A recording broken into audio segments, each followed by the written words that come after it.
আসসালামু আলাইকুম everyone, welcome back to my channel. আশা রাখছি সবাই ভালো আছেন।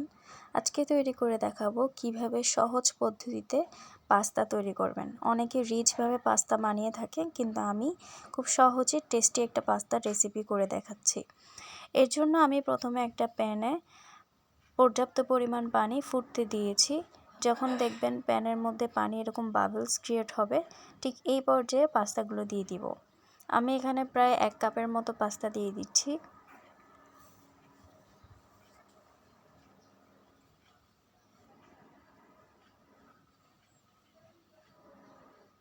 সামান্য একটু তেল দিয়ে পাস্তাগুলোকে নেড়ে চেড়ে দিচ্ছি, যাতে একটার গায়ের সাথে একটা না লেগে যায়। এবার ঢেকে দিব, যতক্ষণ না পানিটার বলক আসে ততক্ষণ পর্যন্ত এটাকে খুব ভালো করে সিদ্ধ করতে হবে।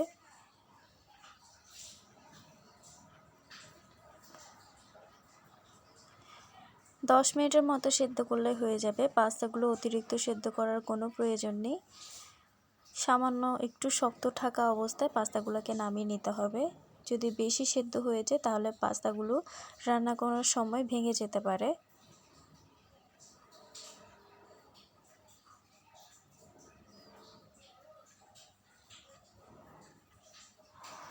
পানির মধ্যে বলক আসার পর পাস্তাগুলোকে আমি নেড়ে চেড়ে দেখছি সেদ্ধ হয়েছে কিনা। প্রপারলি সেদ্ধ হয়ে গেছে পাস্তাগুলো, ঠিক আমি যেরকমটা চাচ্ছিলাম। এবার একটা স্ট্রেনারে পাস্তাগুলো ছেঁকে নিচ্ছি। এর উপরে আমি একটু ঠান্ডা পানি দিয়ে দিব, যাতে এর গরম ভাবটা তাড়াতাড়ি চলে যায়। এখন ওই একই প্যানের মধ্যে পানিগুলো শুকিয়ে আমি এখানে প্রায় 3 টেবিল চামচের মতো তেল দিয়ে দিচ্ছি পেঁয়াজ কুচি, সেই সাথে দিয়ে দিব এখানে কাঁচামরিচ কুচি। পেঁয়াজ আর কাঁচামরিচগুলোকে খুব ভালো করে আগে ভেজে নেব।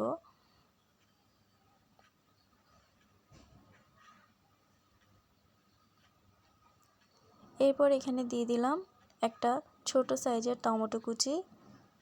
আমার তো ভীষণই ভালো লাগে পাস্তার মধ্যে টমেটো, আপনারা চাইলে দিতে পারেন।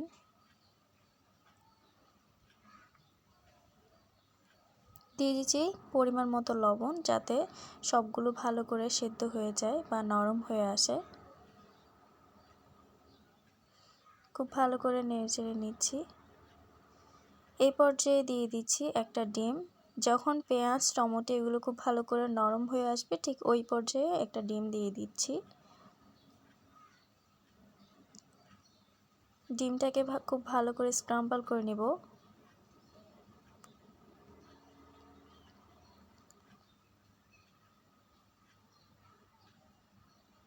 আসলে এই পাস্তাটা এইভাবে রান্না করলে খুবই মজা হয়ে থাকে, একবার হলেও ট্রাই করে দেখবেন।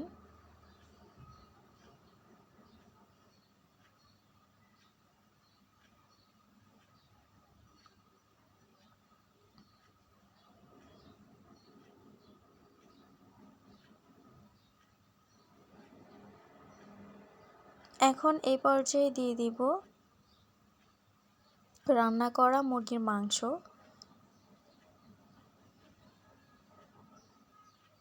রান্না করা মুরগির মাংস এবং ধনিয়া পাতা দিয়ে দিয়েছি। মুরগির মাংসগুলোকে হাত দিয়ে খুব ভালো করে শেটেড করে নিয়েছি।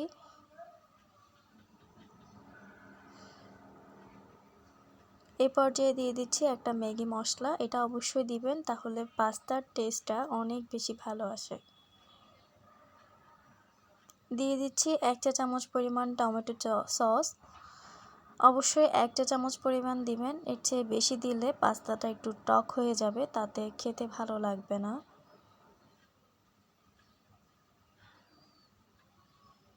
দিয়ে দিচ্ছি 1 চা চামচ পরিমাণ সয়া সস। এই সয়া সসটা আমি দিয়েছি।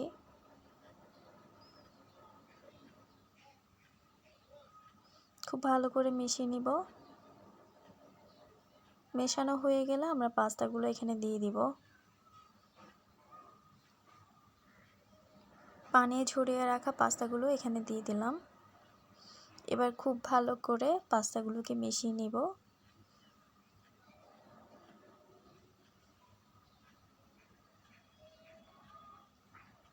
আমি যেভাবে তৈরি করে দেখিয়েছি অবশ্যই বাসায় একবার হলেও ট্রাই করে দেখবেন এবং আমাকে জানাবেন কেমন হয়েছে।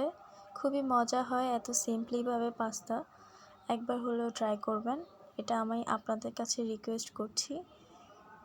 খুব ভালো করে মিশিয়ে নিয়ে নিচ্ছি পাস্তাগুলো।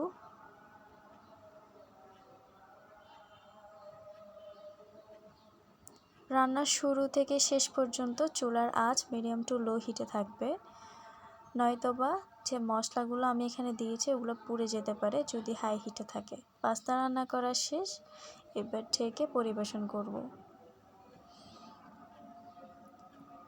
পাস্তাগুলো সার্ভ করে নিচ্ছি, দেখতেই পাচ্ছেন কতটা লোভনীয় রাখছে পাস্তাটা।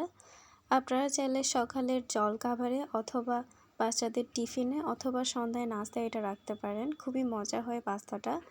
রেসিপি ভালো লাগলে অবশ্যই সাবস্ক্রাইব করতে ভুলবেন না এবং ফ্রেন্ডস অ্যান্ড ফ্যামিলির সাথে শেয়ার করে দেবেন এবং ভালো লাগলে একটা লাইক করে দিবেন।